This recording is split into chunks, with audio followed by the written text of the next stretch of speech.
My name is Lauren Bergh. I am the education specialist here at the Santa Ana Zoo. I first got involved in Project Wild as an educator about 15 years ago, and I've been the Southern California coordinator since 2014.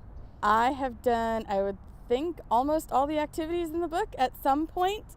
I really love the flexibility of the different activities, having all of the themed units and then being able to kind of pick and choose. So I don't know if I have a favorite unit, but activities that I use a lot are spiderweb wonders, where you can have kids or adults build a spider web out of yarn and practice throwing cotton ball flies onto it, and that just helps them to understand the purpose of spiders and kind of get over any of that fear.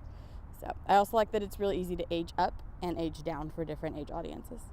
For whatever you need, it's just really, really flexible. So you can take a whole unit and kind of twist it for an age group, or you can use the individual little activities and twist them for an age group. So parents and educators, I usually see them first a little bit of confusion, because they're like, what are you doing with my kids, or what are you asking me to do? I've had the pleasure of presenting a number of conferences and introducing educators to Growing Up Wild and other Project Wild curriculum that way. And usually it's like, okay, wait a second, how is this going to work with my kids? But once they actually start doing the activity, then it clicks and they see how flexible it is for different audiences, for students with different abilities, and for connecting with the different standards. As far as grown-ups, here at the zoo, we've used the activities in all sorts of situations. In the classroom, as a station for special events, and often we'll get kids without question jumping right into the activities, and they usually drag their parents along, and the parent ends up being into it and leading the next activity. So it's really important for kids to just get outside, and I think these activities are a great bridge to that.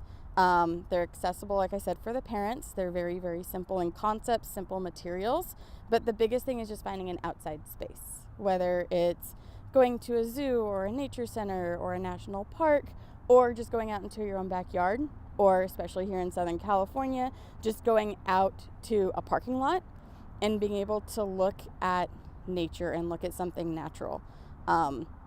Helps to just open the kids' eyes and build their worldview, and they fall in love with something as simple as a cloud or a leaf, and then you're building empathy and all of those important traits and emotional concepts for as they grow and as they get older, which is something it could be challenging for parents to teach.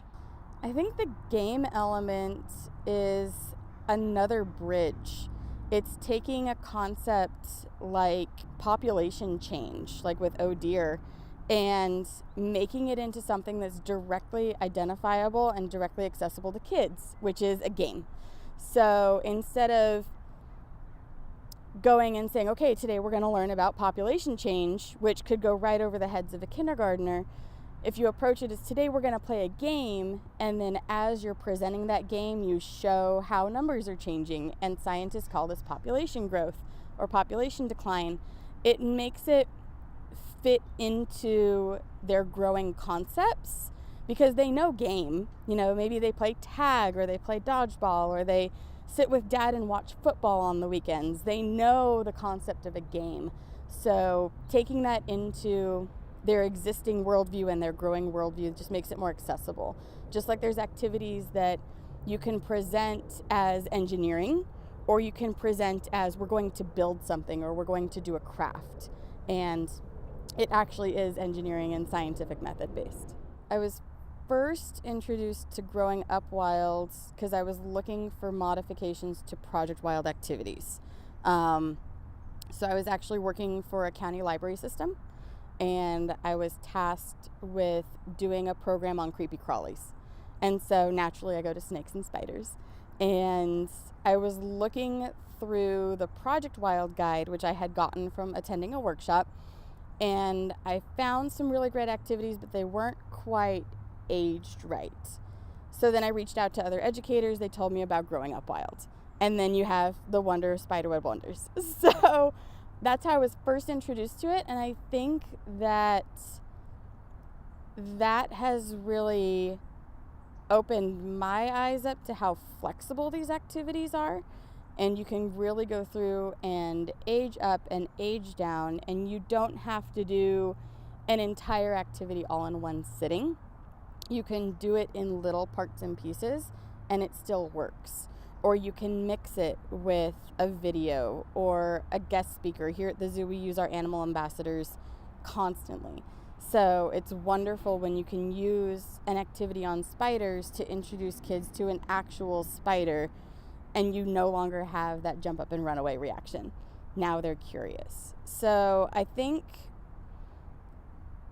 one of my favorite things about all these activities is it opens it up to parents taking their kids outside, kids not being afraid of certain elements of nature, and that just impacts their entire worldview while still being relevant to what they're learning in school and their different developmental needs.